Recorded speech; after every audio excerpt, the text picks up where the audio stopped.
じゃこだしを取っていきます。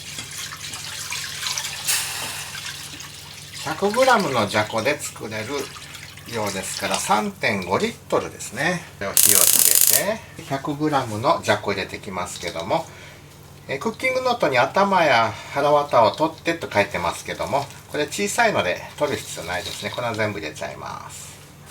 小さい魚の時はもうこれで大丈夫です。浮いてきた泡やアクを取ります。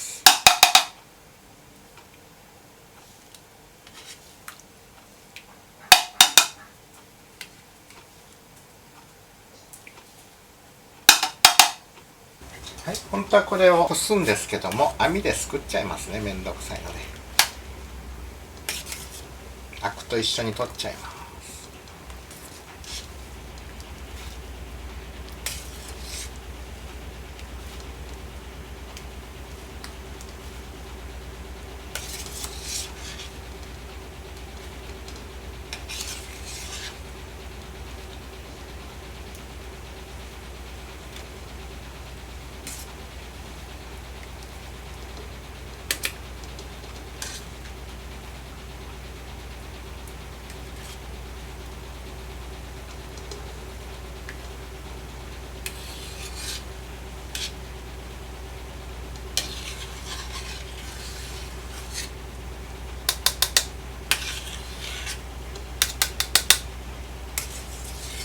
だいたい 7,8 分煮込めば OK ですね。